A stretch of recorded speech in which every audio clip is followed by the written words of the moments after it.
Library director information. Call to order the August 8th meeting of the Board of Trustees of the Urbana Free Library. Can we have a roll call? Jane Williams? Yes. Okay, Anna Merritt? Here. Jeff Van? Here. Beth Stein? Here. Chris Shearer? Here. Mark Netter, no. Jared Miller? I'm here. Okay. Barbara Jones? Here. Yes, and Michael Weissman, no. Are there any additions, corrections, or modifications to the agenda? Seeing none, we'll move along. Do we have approval for the agenda tonight? A motion? So moved. Is there a second? Second. All those in favor say aye. Aye. Opposed, same sign. I'm sorry. That's it, modification. Did you first or second that? No, that question for a minute. But did you first or second that? Second. Did she second She it? motioned it. Jane first, Jane made the motion. I Perfect. second. Yes. I was thinking that in the minutes, we didn't have quite this order, and it turns out it's fine the way it is. Yes, So it is. don't worry about it. It doesn't matter anyway. We were all inducted. There will not be no reason to call for an executive session. Do we have public comment tonight? No? Okay, thank you. We will proceed with the presentation by Celeste on the per capita. So every year, we apply for the state per capita grant. We anticipate about $32,000 this year if we are estimated to get what we should have gotten last year, which we didn't get, with the state budget being what it is. 2 years back, it was about $52,000, but then the budget was cut down to about $32,000. So we'll take it, whatever the dollar amount is. In order to get the per capita grant, you have to fulfill certain criteria, and one of the criteria for this year is to present make the staff and the board aware of literacy resources available through the state library. So you all know how to look at a website. I thought I would highlight a few things, and at your convenience later, you can go back in and take a look if you're interested in more things. I was a grant reviewer as part of the initial group of people looking at some adult literacy grants. And there were 3 literacy grants. There was the Penny Severance Family Literacy, the Workplace Skills Enhancement, and the Adult Volunteer Literacy Program. And I'll just pull this up a tiny bit higher so you can see better. I was very impressed with the whole grant review process, which is a very cumbersome process. The applications were between 17 and 21 pages apiece. We each had to read 22 or 24 grants. It was at least an hour to an hour and a half apiece to read them. And it's a very devoted group of people that write the grant applications and do all this wonderful literacy work. And it gave me a real appreciation for the literacy needs across the state. Part of it is, of course, is who is your community, what is the need? And in a lot of different places, there are extreme needs for whether it's workplace literacy or basic adult literacy or family literacy, which incorporates training adults to learn how to read and teaching them, as well as teaching the children to bring the whole family up into literacy.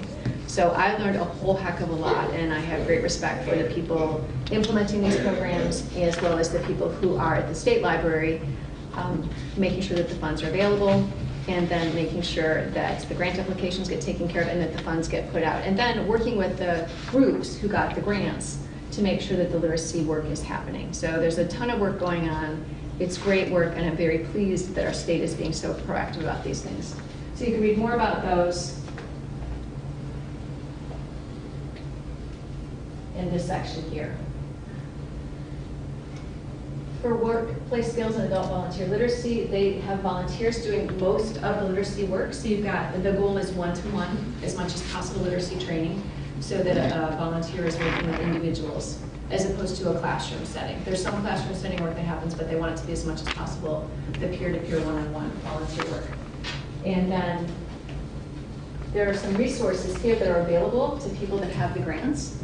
For example, I tweeted a couple of pictures out. They've got tubs, literacy tubs, that have kits that you can check out to make the learning process more exciting and more fun. They've got book club kits and story kits. So There's a whole section of literacy events that one can take a look at. There's an immense amount of information. But this Achievement and Service Awards, just want to poke around there for a second with you, because it shows you some of the great work that is happening and recognizes that. So you can apply, oops, and we scroll. So you can take a look and see.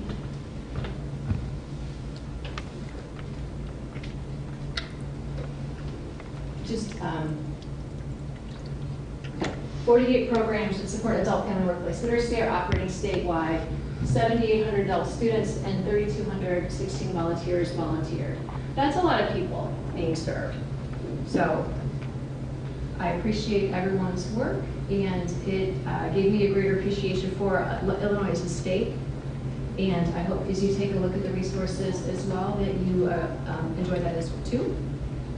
And I encourage you to do so. Celeste, when you say there are tubs that they put together that you could check out, who's the audience for checking out the tubs?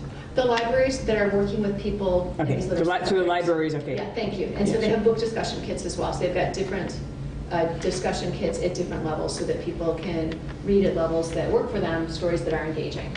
And then when they're family oriented, they've got other types of things, like some of our kits, they have information so that you can have a multisensory experience and with directions as to how to use the kits. So if you're learning about literacy, you may not know how to do things, and so it makes it really clear. And they want this stuff to get used. So the people, on that list behind you, are they the people that won awards, or? They won awards for their good work in literacy in those particular areas. And they all seem to be large cities, is that? Pekin. Pekin's not large. Well, but I mean, Decatur. Naperville, yeah, Chicago. okay, never mind. One thing that was important to the reviewers of the grants is to see that larger communities as well as smaller communities were applying, A, and then B, that we were looking at, was the state being represented in the grants that were maybe going to be awarded. So what we did is made recommendations for awards, and then a different committee decided who got the money. And with funds being tight, there's this much money, and then they went through, starting at the top of people with the highest scores in those three categories, and then allocated funds that way. But looking at small towns, big towns, and then where in the state the money's going was something of interest. Was there any emphasis or criteria being used for non-English speaking, I guess you'd say? Actually, that's a good point. I'm glad you asked that. Yes. So English language learning was one of the criteria in the adult learning. You could either go for adult basic literacy or English language learning. Yes. So. Any chance of us ever getting one of them after you sitting there and going through Sure. this? Absolutely, but you really want to have, we would want to work with a partner organization that knows literacy. The assessment pieces were very in-depth. And so you need to know, for example, how would you assess someone's language, their reading ability at one point? How often would you test to see what type of levels they're achieving? And what are the tests that you use? It's teaching, it's education, it's teaching, and it's training volunteers to be able to do the work. So it is, when I started, I thought, oh, this is going to be a great opportunity for us. I'll learn a lot, and we can put in some type of grant maybe with the schools. And it is not as easy as that, let's just say. So I was really impressed with the level of work that people are doing, because it's a big time commitment to be able to show success. The state wants to know that people are actually learning to read, and that they're gaining language skills, whether it's in English or other. Who or what seems to be a good partner for this sort of thing? Well, schools are a good partner for that, and some institutions that were the key leader, the grant applicant as opposed to the partner organization. Some were community colleges or universities or public school districts or ISDs. So it was educational institutions were a common partner, and of course libraries were a partner in all of these as well. But CAP organizations, community action groups, used to be so probably tuned into this. They're probably out of the picture then, because what you just asked there, I bet at schools, given higher priority to organizations that can handle. There are literacy organizations as well that do literacy, that is their main goal is to Okay. excuse me, to promote literacy in the community. So I think that falls underneath what you're talking about, a nonprofit in the community that's focus is yeah. literacy. So there were those as well. And Jeff had a question also. I was just wondering if there was any kind of survey of the state in terms of where the populations are that are considered in need of literacy. All over the state. It's not a, okay. What I can probably find out is if they have mapped the grant winners, because I don't, not everyone's applied, so that's one thing. We know that, for example, we have needs in Urbana, that there's lower literacy rates than we'd like to see. So that is one thing, but we have not applied for a grant, so we wouldn't be on their map. Let me look into that and see if there's something statewide that talks about whether it's kindergarten readiness or looking at census statistics, how many people have or do not have a high school diploma. Let me take a look and touch base with you and see if where I'm going would answer your question, then I can bring something forward. I was just over at the Early Intervention Research Center or something at the U of I, and they were, I see some nodding, good, because man, were they singing this library's praises. I cannot tell you about working with immigrants, and I was just wondering about them as a partner, because they're really talking about brain development from, birth to 5 years old. And it's just an idea, because they were just going on and on about all the wonderful stuff you guys are doing. Oh, that's great to hear. Thank you. Oh, it was. Oh, it was just great. And I just thought maybe they could partner. They do research. Maybe they could assess what you're doing. Or That's a great kind of partner. And it could be that what we do first, if we choose to go down a path where we devote resources to literacy in this kind of way, working with community partners, is we do something with a more local grant like the East Central Illinois Community Foundation or something, that we start small, start a program, get it rolling, put assessment pieces in place, see how it goes, and then once we have feet underneath ourselves, apply for these larger grants. That might be a way. These are out of the Secretary of State's office. Yes, exactly. United Way would be another, Absolutely. probably more so than the East Central Illinois Okay. Community Foundation. Okay. Because Community Foundation gives money for stuff. You're right. United Way is interested in programs. Yeah. Thank you. You're absolutely right. Yeah. Yeah, recurring versus the one time. Yeah, that would be. And we do have people on different committees. For example, there's the Cradle to Career Yes. group. And Laura had represented us on that group, looking at, we serve. They have a lot of here. data. Exactly, and they're one of the places that was able to tell us that, I forget the percentage, so I don't want to speak, but how many kids are not prepared for kindergarten, or who's not reading at what level. Third grade is another place to take a look for setting yourself up for success. If you're reading at a certain level by third grade, you're more likely to do well in school than not. So there are different places that the schools and other groups have identified. So the question is what's happening and how we can support that, and we're supporting in different ways. And our librarians and staff are really, really engaged and really interested. what's the thing you do on Tuesdays? They were saying there's something that laps something that Baby labs. Baby lap time, yes. they were just going on and on about that. How it's perfect for brain development and stuff. I was just so impressed that they were so impressed that I thought, gee, if we could Come collaborate. by and see it. It's Pardon me? adorable. Come by and watch Baby Lap Time here. Okay, I should. Yeah. It's so cute. They kept saying, oh, you see it, it's so cute. Stories and songs and rhyming and hand motions. It's physical, it's singing, it's the person that you love singing, with you and talking and rhyming and playing. There are 5 core features of Must be related to pre-literacy literacy. skills, and I don't remember all of them, but. So that's what we have for tonight, and I will, like I say, do some research and follow up with looking at literacy across the state, literacy needs, and see what I can bring back to you. Great. All right, thank you. Moving along, we have the action items, consent agenda for the board meeting of July 11, bills for July 12, payroll for July 21, bills for July 26, and payroll for August 4. Do I have a motion to approve? So moved. Is there a second? Did you get that? I I didn't. got it. I'm good. So, okay. All those in favor, please say aye. Aye. Opposed, same sign. Thank you. Okay, the first action item this evening is the circulation of interlibrary loan policy, 9.1. Do we have questions?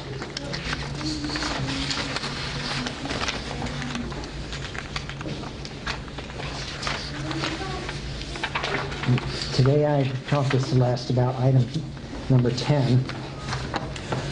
Several months ago, I had a client say that they had put a book on hold and they been checking regularly, and they moved down the list. Not toward the top, they moved down the list. And so they questioned what this was, and I said at the time, probably some fluke. So today I asked Celeste what this was, and she explained to me that a person can put a hold on and not activate that hold. They choose later to activate the hold, then they move into the line where they requested it, at the time they requested it. I don't feel that that's quite right. How does other people feel? So one question is, what's standard practice? It's a part of the, so go ahead, ask your question. No, actually, what is standard practice? Actually, I never really thought about this, that much for this. Can I show it to you on the screen? I think that it would help to see what it looks like when you place a hold. I'm happy to show my holds queue, which is long, but if you don't mind taking a look, it might Sure. be easier to be able to visualize how things work with this. To me, it's like asking someone to hold place in line for you. And you can't do that at garage sales, antique sales. If you reserve your place in line, you must stay there. And so, to me, to put in a request for a hold at a later date is saying, I'm marking my place, but I'm not going to be around. And I know it's probably because people are leaving town, and if the book came due while they were out of town, they would say, available, I should say, they wouldn't want it because they weren't here. But to me, it seems like that they ought to have to get in line when they put the request in. But doesn't somebody, well, let her do this, but I'm thinking, Yeah. somebody else could then read it, and then they'd be out of the line, and So- It might. To answer your question, first of all, this is not a board decision. I disagree with you on that. This is a policy decision, and we are policy. Okay, that is We are yours to policy. discuss. And this is policy. Beth asked a question if this is standard. This Yeah. is a standard feature of library systems. And the libraries that I have talked to that have the ability to use it, and I have not talked to every library, but the libraries that I have talked to, because I made a couple calls today, and people use this function. This is a convenience function that helps patrons in a couple of different ways. So you can see that this is tiny. You can see when I placed a bunch of holds. This one I placed on 5/30, and I'm finally making it to 1/8. This one I placed on July 8th. This one I placed 8/4. These are all active because I know when those come in, I want to have them and I'll be ready to do that. I was recently on vacation and I had some holds where I was number one and I was the next person. And what I did is I suspended my hold. That meant I placed my hold on a certain day. I put my mark in the sand that I wanted this book or this DVD, but I knew that when it came in, I wouldn't be there, and it was going to sit on the hold shelf for me for 7 days because I wasn't there to pick it up, which means other people can't have get it. That's what so I I was thinking. suspended my hold and made it come due after I got back. So I'm going to scroll down and show you those. And let's see if I control plus this. There we go. So I placed a hold on a particular date. I want to say I did these on 8/4 as well.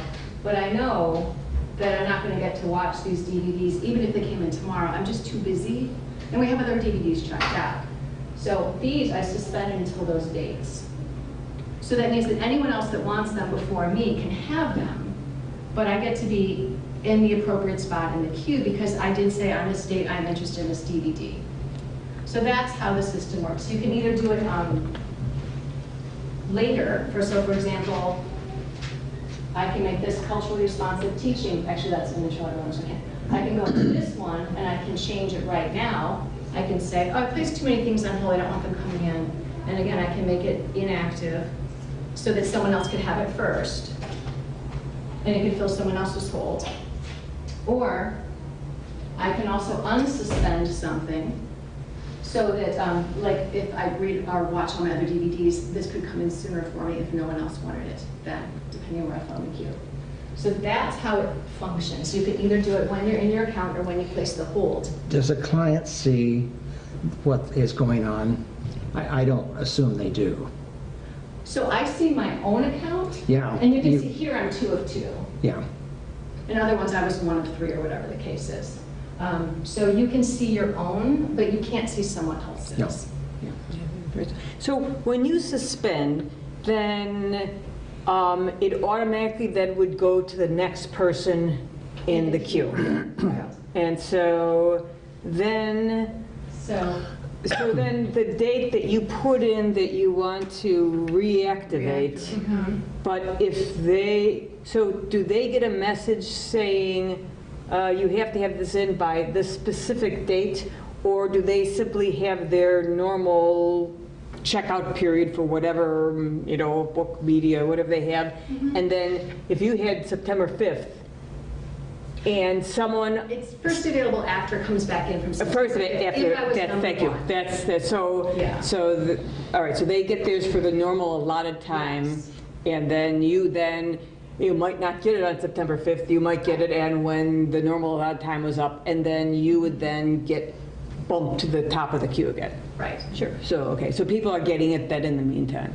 Right, and I've mentioned this when we spoke earlier, just so everyone has the same part of the conversation. I have not received personally any complaints from any patrons about this. You said you got 1 complaint from a person that had experienced twice. And I did talk to a couple people in circulation, again, just for a very quick finger on the pulse. They had not had any complaints about this feature. So. Might it be a possibility that you could say in the policy of the suspension rule? Is it in the policy? I should ask that first. It's not in the policy. Is it in the technology? I don't know what you mean is in the Let's see, technology. how can I put this? Do you have a choice about implementing that part of the policy? We do have a choice Okay. whether we turn on the suspending Okay. holds or not.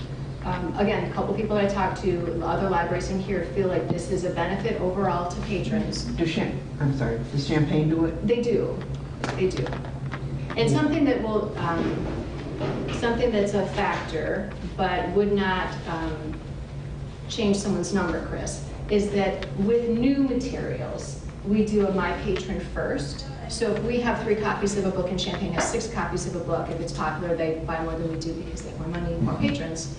Our patrons get on hold and they are filled by our holds, and their patrons' holds are filled by their holds. Once they're not the new books anymore, they go back and forth equally.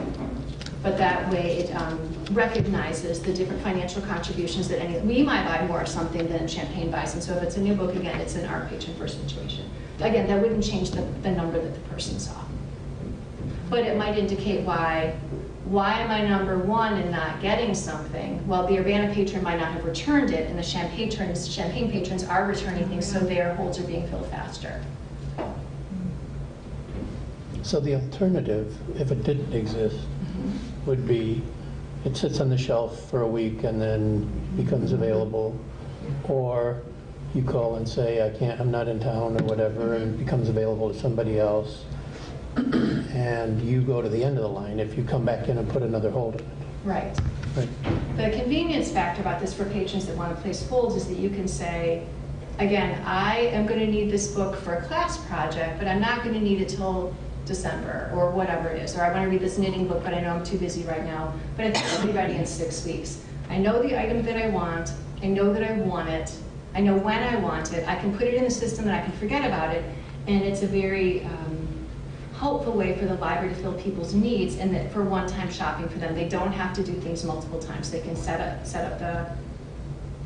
the system for themselves, and it works for them. And then they can change it. It's up to them to either put the date out further if they don't want it, or to say, you know what, I'm actually ready for this. Let me have it now. So if you were trying to do something that you needed for a class, you might put a hold on it in the middle of the summer, Right? and then as it becomes available, just keep suspending it till you're, are there a lot of people that do that? I mean, I can't tell you that, I'm not sure. I guess I think that maybe the answer would be to alert people to the way that works, because I think the first question to me was, they didn't know what it did, and I didn't know at all. And so I just said to them, maybe it's just a fluke, and then when the second time, I think there's a possibility that we should explain how holds work. How do you do that? What I was don't gonna- know. Without the That's pages. just- Yeah, that sounds, Because I do think this, the Very other thing that complicated. plays into this is, once a book is held, it could sit here for 7 days before it has to be picked up, can it? It can sit up to 7 days, right? Which does delay that line too. I mean, it's just sitting there because they haven't picked it up yet. And there is a percentage, that is a thing in libraries, that there's going to be a percentage of books that just never get picked up. In some places. don't ever Never? get picked up. Yeah. Well, yeah, because they don't, people don't come, No. they're too busy, their Sure. kid gets sick, they Oh, had to yeah. go They go to away and business. forget or whatever. They Sure. completely Or they forget, forget, just yeah. leave it But you alone. do alert people that you're, Oh, yeah. They get an email, Looks that at- I they're get, signed up for yeah, I that. get a lot of them. Yeah. I just picked one up today. Yeah. So, but that's part of, it's the cost of doing business. There are going to be holes that we pull, we sticker, we put on the shelf, and then people don't pick up, and then we have to check it back in, take the thing out, and reshelve it. That is going to happen. Yeah. It's just part of it. So I don't see how you could explain it. I mean, that's I don't just- know either. And if there haven't been 'Cause I didn't know complaints, I how. think, let's just leave it as is. I would recommend, and I didn't get to look this up because this afternoon was like popcorn, all kinds of stuff happening.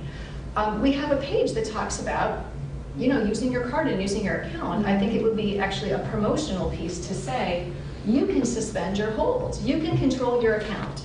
And we can mention this as a positive, that I because it think- is a positive yeah. for most people most times, I think. And promote it that way. And so maybe more people will start using it, including this person. Maybe this is a helpful function for this person at some point in time too. Yeah, Chris, I want to make sure I understand. What was the person concerned about that you talked to? well, they were on the list, let's say at number 8, I don't know where they were. Oh, and they in knew the how next- many people- And they can check, where are you on the waiting list? You can go into the account, Yeah. and it will tell you. It does. And so, Oh, I they see. moved down the list, They and they moved said, down the how could list. that be? I see, I Could see. nobody should be able to enter Somebody that come list back after. and And somebody came back reactivated, and so got, they yeah, were right, I dropped. got it, yeah, okay. Yeah. I like the idea of the positive promotion. Yes. I like I that think it too. needs to be Because I promoted. think it is That would- positive takes care of for some a of lot of the- people. That would be, yeah. And it would make the book circulate more quickly, I would think, than sitting for a longer amount of time. Yeah. Possibly, if people read it. Possible. Yeah. And this may be more true of newer books that are promoted too, I would think. The demand is bigger, isn't it? As you see books that are just coming out, is that, Yes, and books that hit popularity. So The Handmaid's Tale, for example, was, Margaret Atwood titled it after Yeah. the election in the fall. A lot of people wanted to read 1984 and The Handmaid's Tale. Yes. And we couldn't keep them on the shelf in libraries across the country, and we couldn't buy copies, everybody was buying copies. So that was an The movie example of an came out, old book, not a yeah. new book, that peaked in popularity. yeah, that would Yeah. happen with an old book too. Yeah. Jeff, you had a question, it looked like. No? I think I forgot what I was going to ask. Oh, no. Oh, so when you get a card, when you Yeah. apply for a card, do you get any sort of Instructions. brochure or list of telling you how to use the system, or do we just presume people are going to go online and figure it out? We talk with people about what libraries have found a lot is that printed pieces get thrown away right away.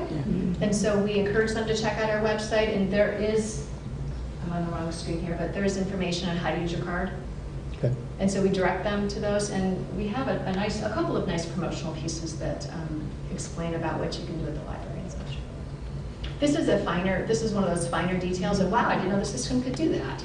So I think this is, we could, put a blog out there. There's a number of things we can do to highlight this as, again, the benefit that it is for most people. I'm sorry it took so much discussion, but I thought it was. I think we all learned something. No, and I aware didn't of know that. this, and I put a lot of Because I never suspend anything, put things on hold, but yeah. Does anybody have any other questions about this particular one? I'm glad you brought it up. Circulation. If not, do I have a motion to approve? So moved. Is there a second? Second. All those in favor, please say aye. Aye. Aye. Opposed, same sign. 9-1 then. 9-2 is the 3D printing services. Do I have any questions about this one?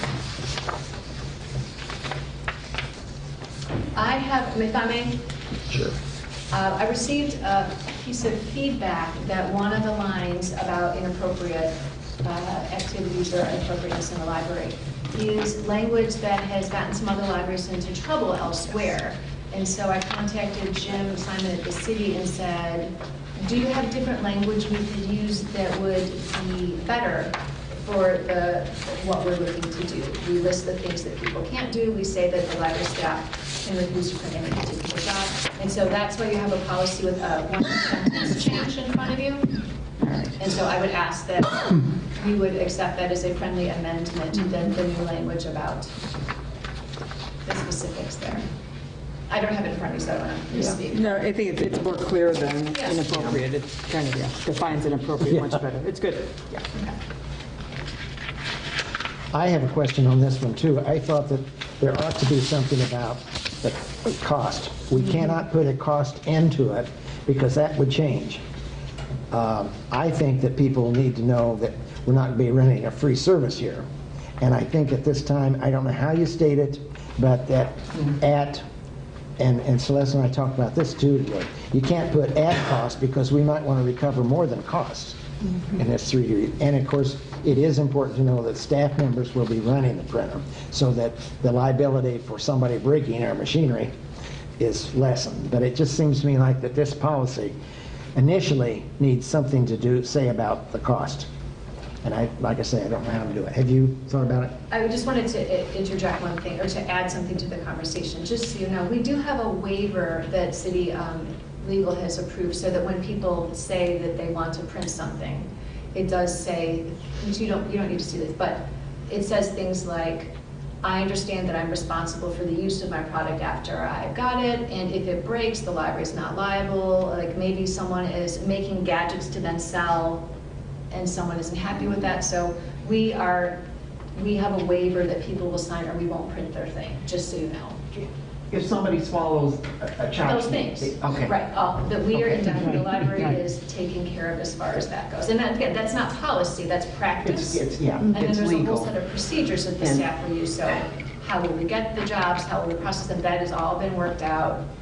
And how we will charge for them, it's by weight. It's by is a big weight. part of it, because how much filling. Oh, and so we have examples. This thing is all three-dimensional. I mean, it's 3D printer, and it moves. I mean, it's not a total piece. I like the back scratcher. Is that what that is? How do you decide what to charge? It is based on weight, so when The weight of the fiber that you put into the 3D printer? the weight of the final object. Final object. So how What much if there's plastic waste? it takes to create the object. If there's waste, do they pay for that too? That's part of It's it. not waste, but yes, some parts of the print will need extra support, or else, for instance, like with that back scratcher, when it was cool. printing the handle part, it needed support for the handle because it couldn't just print in air. Oh. So it's called support or rafts, and yes, that will be part of the cost for the patron. And that's all spelled out on some form or something, so that it's, yeah, okay. When they sign that they're going to do this, they get, in essence, have a contract with you to do it. Right. Okay. Okay, well, that makes Okay. sense. If there's a cost involved, they're, upfront they know there's a cost. They do. Correct. Okay. And what if, I remember, I looked at this at Chicago Public Library, and they had people coming in wanting to print things that would cost too much in terms of time. It would like keep the machine too busy and then make too long a line for other patrons. Like a car fender or something. We Yeah. refuse any print requests. Thank you, okay. We can do that, and then we're gonna, Okay. we can queue things up in different ways.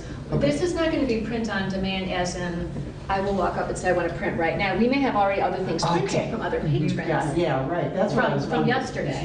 Yeah.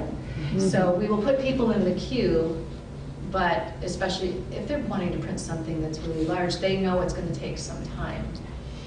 Can they suspend their place in queue?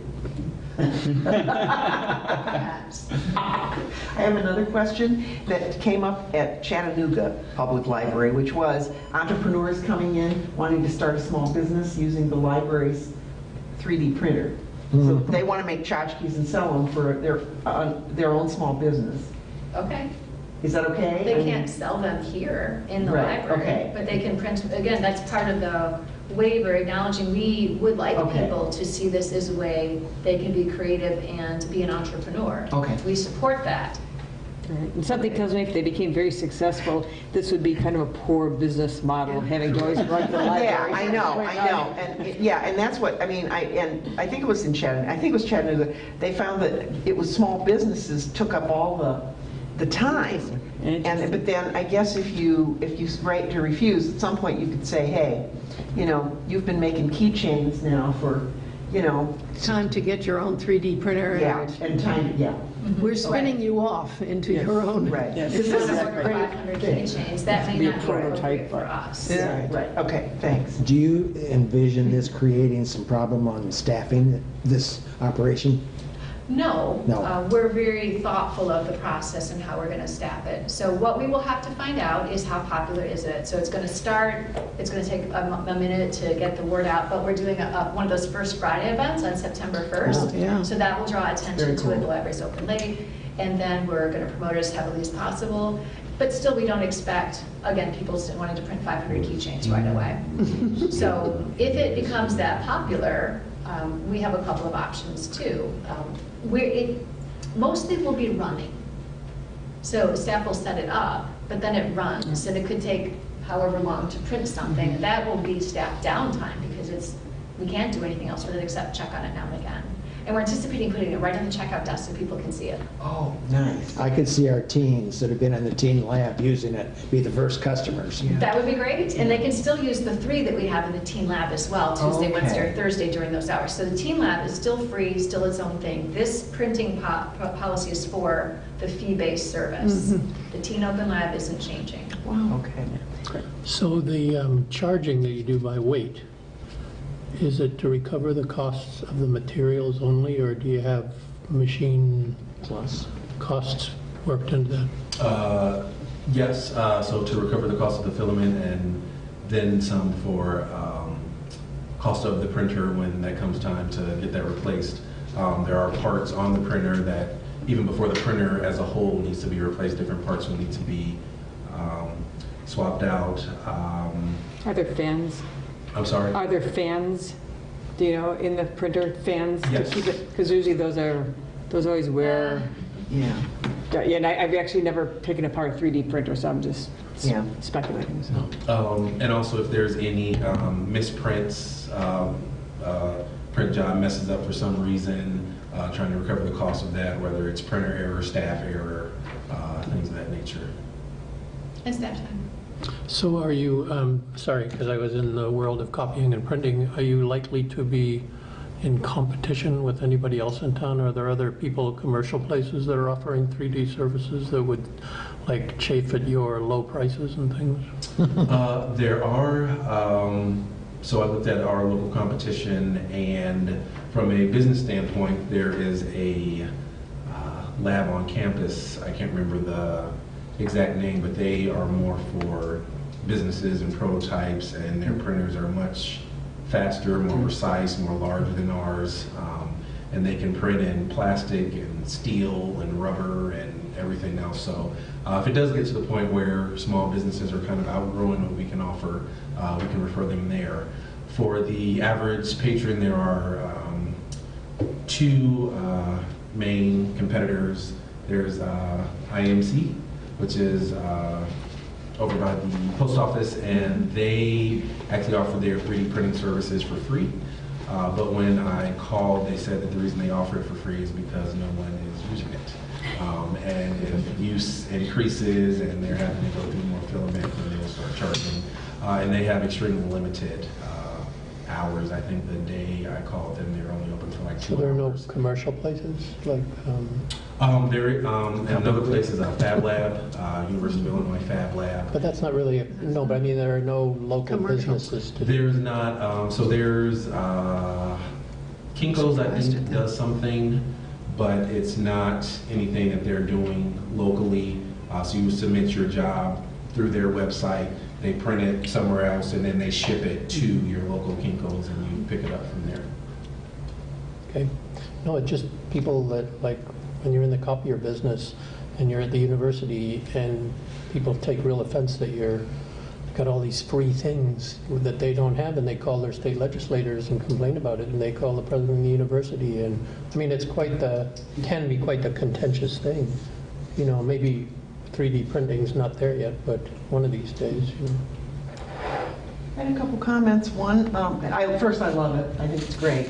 So don't take this as negative. It's just that I looked into this a lot in an earlier lifetime, but fires, they can catch on fire. And so the reason I'm saying this is a lot of libraries were running even overnight. I don't know that we were planning that. So we, at this point, when we launch, we will not be doing overnight. That is actually something I need to touch base with Becky on as far as fire sprinklers and things of that nature. Yeah. But as of now, we will only be running that when we're open. And again, after we see demand and see what type of jobs patrons are wanting, we can make the decision at that point if we do want to do it overnight. The biggest thing will be larger jobs. The printer we have can do jobs the size of a basketball, but that takes more than 12 hours, which is the longest stretch of time we're open. Okay. So this is something that we'll kind of reevaluate after we've been running for a while. My other comment was that it's really important, I think, as we go so that the publicity makes it clear that this is really teaching people a skill and it's not just making little Mickey Mouse figures. Although I realize we can't do Mickey Mouse because of copyright, but you know what I'm saying? And this is what kids will do in medical school when they're figuring out artificial hearts. I mean, it's like, I don't know how to say this, but this is teaching kids something that they'll use. It's a tool. Thank you, yeah. It's a tool. I've got 2 bioengineering daughters who are prototyping for projects constantly with their 3D printers, Yeah. and they say, it's just a tool. So that, it's now gotten to the point where it's a necessary tool because some of their assignments are turn in your prototype. Yeah, so that's, Yeah. great, thanks. And with that, we will also be offering classes, starting off once-a-month classes to show the public how to make their own 3D designs, or even on a more basic level, what is 3D printing, how can you get started with that. If you don't want to design yourself, where can you go for that? But you will be able, the teaching element will be part of the promotion and everything as well. Just so the PR doesn't get out that, oh, the library's, letting kids print little. Yeah. But I think that we need to have a PR element to it. Yeah, Yeah, okay. absolutely. Does the machinery tell you how long approximately the project would take to print out before Yes, it sir. goes into it? Okay, good.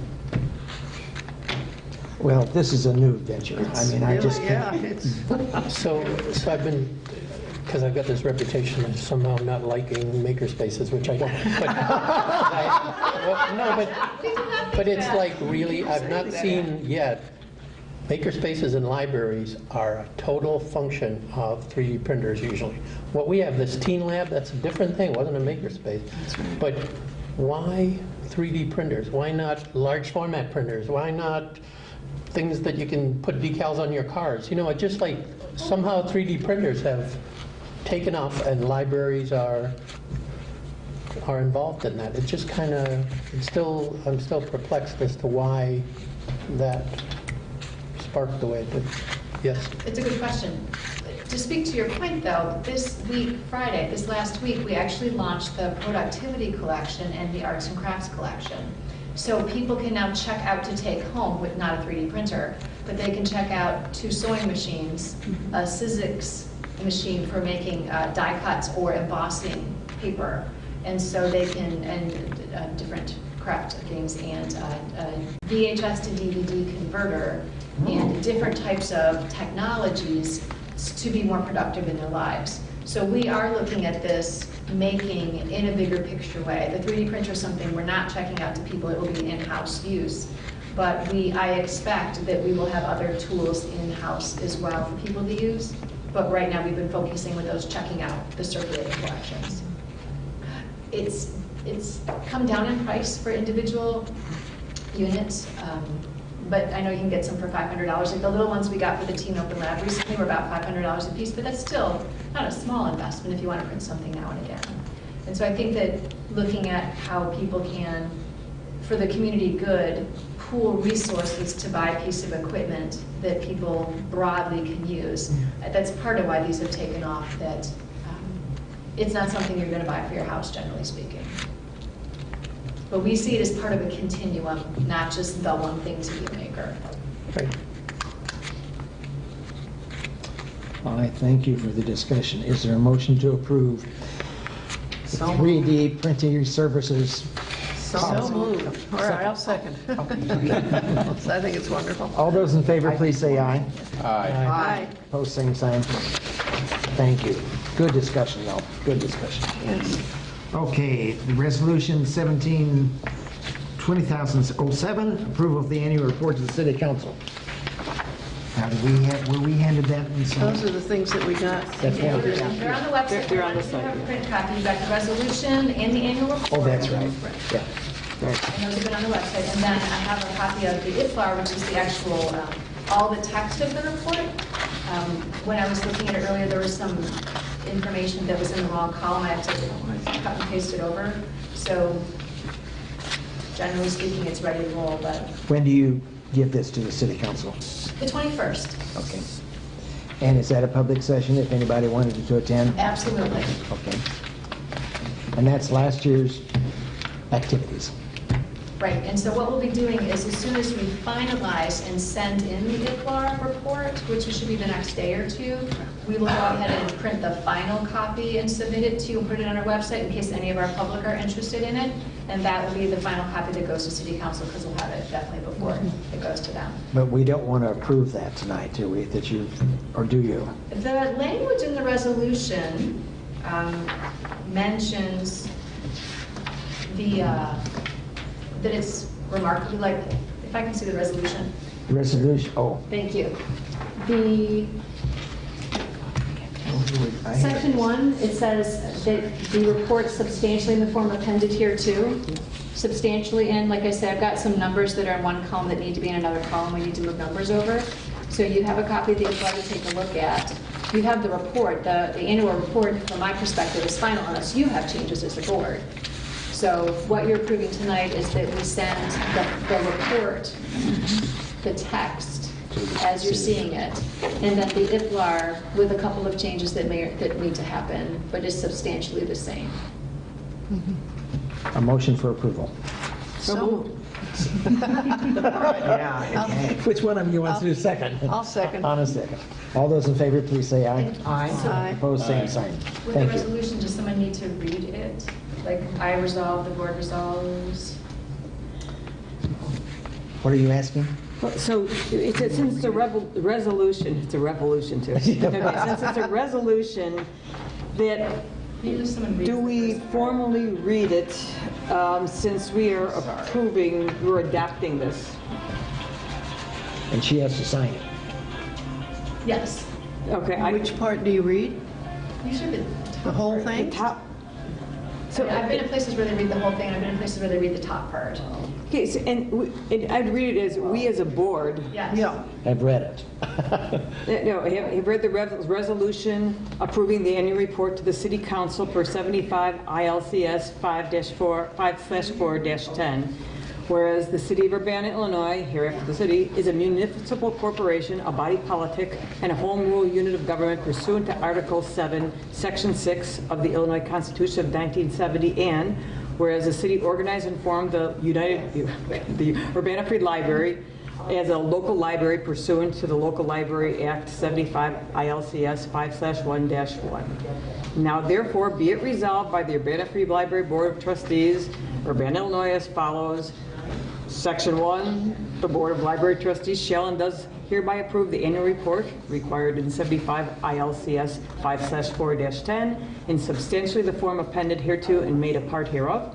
Section 2, the executive director of the library shall be and hereby is authorized to make the report to the City Council of the City of Urbana, Illinois, and to the Illinois State Library on behalf of the library in substantially the form appended hereto and made a part hereof.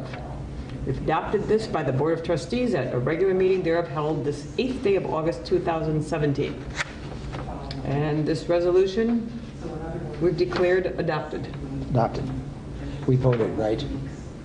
I don't think we voted yet, did we? Yeah, we voted it. Okay. So you were just, in essence, reading it. And I will sign this, Yeah. and then I will not read the whole long thing. We had a motion and We had a motion, didn't we? we had Yeah, a motion yeah. Yes, and a because- second, yes. but did we vote? We Yes. did. Okay, good. All right. You voted aye. Good. Thank you.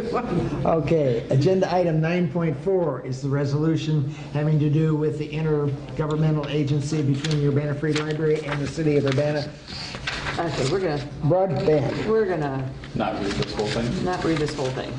We are going to say that we, the Board of Trustees of the Urbana Free Library, will be approving, why don't we vote first? We'll be approving. Yeah, we will be approving resolution number 2017-08, which this resolution is approving the intergovernmental agreement between Champaign County and the Urbana Free Library and the City of Urbana for broadband service. Motion, I so move. second. Go with that. Jeff, second. All those in favor, please say aye. Aye. Opposed, same sign. Okay, that one says clear up. 9.4.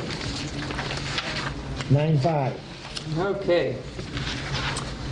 We, the Board of Trustees of the Urbana Free Library, will be approving resolution number 2017-09. The resolution will approve the revised memorandum of understanding regarding Urbana Free Library employee participation as non-voting members of the Joint Labor Management Insured Benefits Committee. We approved this last time, but we approved it with one member, and it says that there could be two. One was of staff and one was of management. And so we're bringing it back. So that's what the We'll difference bring is. it back as a board. Yeah, So now you need a motion. a motion. I so move, but I just saw a hand. There was a change in the HR department between when you originally passed it and when it was signed by the other parties. So when we noticed that, Chris signed it, and then I noticed that there was a difference, so we thought it was appropriate to bring it back to you. It's to our benefit, and we're very pleased that they added the second person into the library. Do you want to tell us who those people are that are going to be sitting on that? Sure, Becky is our management person, and then Brian Yako in the circulation department, who's the circulation clerk, is going to be the non-management staff person. So I made the motion. We need a second. I'll second. All those in favor, please say aye. Aye. Opposed, same sign. Thank you. Okay, that was 9.5, right? That was 9-5. Are there any discussion items that I missed? No, pretty clear here. Report of the liaison groups, the Friends on it, anything? The summer book sale is coming up. Where did I put the other one? Oh, here. It coincides with the Corn Corn Festival, and that's always very successful for the book sale. We hope it will be again. And there are flyers, these little guys, and there are the larger format all over the place. Take some, give them to your friends. And I encourage board members that are not members of the Friends, you can apply, you can join membership at the door, but on Thursday night you get in with the dealers, but it's before the crowd. This little guy is, in fact, the membership form, so makes it easy. And membership is, what, 10 a year? $10 per adult membership. Junior membership, that's 12 years and younger, is $1. I don't think that applies to anybody in this room. Okay. Foundation, I was not at the foundation meeting. Celeste, is there anything new that Nope, and they're not meeting in September. yeah. Anything from library? So before I forget, they they had a meeting last month, and they had one person review their the minutes of their closed meetings and make a recommendation as to what to leave closed and open, and passed it without going through all that stuff that we go through. And I asked if that was legal, and they said it was. So, but I was thinking, we go through a lot of this, looking at the same things over and over again. Perhaps we could consider doing that to save ourselves time of sitting around that table looking at this stuff time and time again, or not? Would they alternate that person so that it isn't the same person? I think it was the Freedom of Information person that was doing it. I think we talked about something in that area and decided that at least for a while, we should all be looking at them and be aware. And you raise a good point. Maybe the time has come. That's true. I think it was originally it was a way to educate All of us. everybody Yeah. for all the issues that were covered during those Yeah. meetings, and then we want to start out that way, but So it's- we'd all have some idea of what goes into doing it. Do you want to make a recommendation to that effect, Jeff? No, I just wondered wanna if know. we'd thought of that. So perhaps we could discuss it next time it comes up that we're doing these review of the minutes and things. It might be easier for you, too, to just deal with one person wouldn't have to instead of make all so those many You don't have multiples. to make those multiple copies. Yeah. Yeah. That's a good point. And so they haven't got their money yet, but of course they're going to get it, supposedly. Are they in the queue, or? Well, I don't know. Well, yeah, the governor suspended the money. Today we had a advocacy committee meeting, so they're back on that.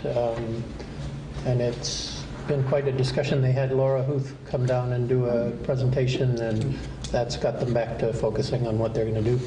And I've been elected vice president. Oh. So I'm climbing the corporate ladder, and I got quite a hefty pay increase. I hope they tripled your. Yeah, triple it. Triple your salary. 0 times 3 is the same. 3 times the time. That's great, congratulations. For your information, this is a library system, basically everything south of Chicago. The Heartland. Yeah. Yeah. Yeah. It's a very odd thing to try and tell people about. Librarians know it, but legislators and patrons and this and that, and it's kind of and they're starting to, that's one of the things I was going to ask you. They're starting to try to come up with quantifying the value of it, i.e.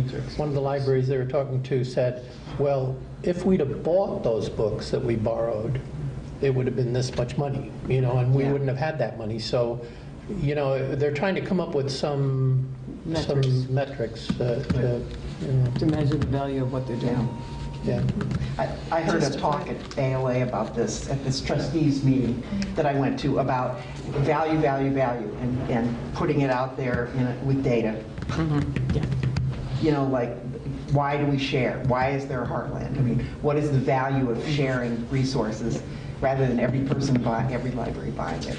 And it's the same thing as this 3D printer.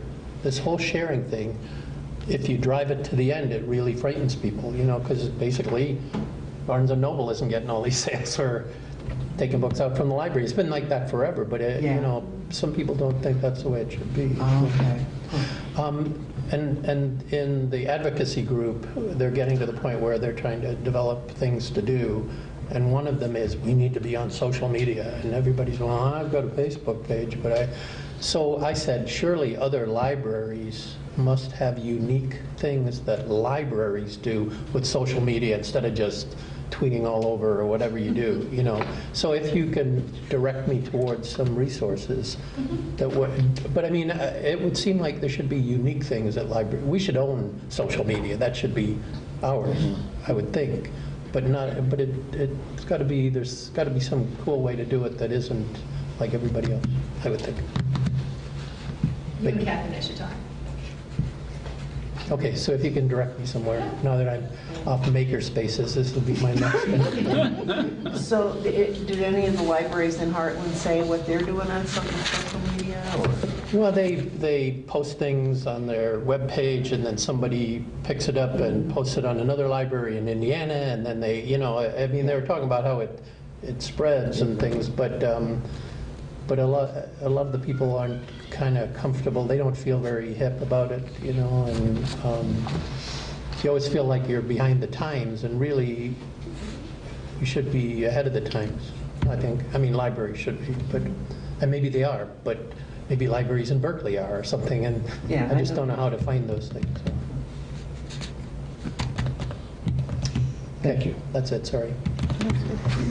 For the administrative report, Celeste? what would you like? Speaking of trends and futures, perfect segue there, Jeff. Thank you very much.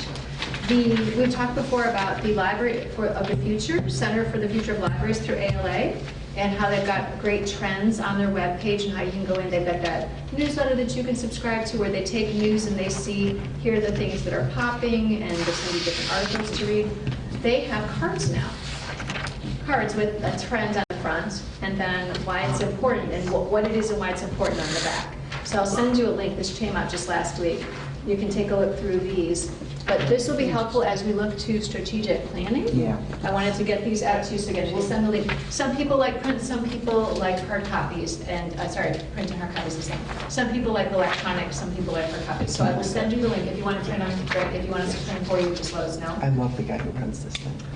Also, we have done some compiling of different community organizations that have already done a look into the community to see what was important in their particular area. So I have a spreadsheet of different places to look. I've asked staff for some input. I'm going to just see what we've got, and I'm going to share that with you as well. So we can say, for example, the parks. I think I sent you the park survey of non-users of the Urbana Park District. So why is it that people aren't using the park? So they're going to have different reasons, like, I don't want to swim. We don't have that reason, but when they look at people that say, I can't make it there because of transportation, those people may not be able to make it to the library for transportation reasons. And what are different barriers? So there's information out there that's already been captured about our community, and that's what we were trying to find out, is where this resources available to us. So in September, I'll have that for you to start taking a look at as well if you're interested. And that's pretty much, here's the other one. Net neutrality. I don't know if you've been hearing on the news the discussions of net neutrality and how some organizations, service providers would like to be able to slow down maybe competitors' information, or as opposed to just saying, this is the internet, if you click on a link, this website's going to load as fast as this website and push that up the same way, versus having favoritism based on how much you can post something. This is being debated. I just got an email this week, yesterday, from, I'm the co-chair of the advocacy committee for the Illinois Library Association. So I'll be getting information from ALA and ILA saying, please push this out to people. So I have an email for you as board members that read it and see if it's something that you want to speak out about. Libraries are for net neutrality, which is what we have now. We don't want that to go away, because then it's going to be more about the haves and the have-nots. And we've already got a digital divide now with the way things are, so it will only increase the difference between people with resources and people who don't. So I would really encourage you to read the information and then reach out to your legislators and let them know what you think. Then the last thing is, Illinois Library Association has a trustee day. You mentioned the trustee day last year, Barbara. It's going to be October 12th. The library does have a budget for trustees to attend different training sessions. So I'll send you, I just saw the agenda. I will send you the agenda. If anyone is interested in attending, please let us know so we can register you. Where is this year? I don't remember. I will, when Kathy or someone else is And talking. what's the I'll get it dates? for you. I want to say, it's October 12th. I'm happy to drive if, well, depends. It's Tinley Park. Yeah. Oh, Tinley Park, okay, Yeah. that's And easy. this is ALA. ALA? ILA. I'm sorry. It was good last year. It was, and it's not librarians, it's trustee, It sounds really good. it is, it's great. And, I hope you'll all commiserate with me.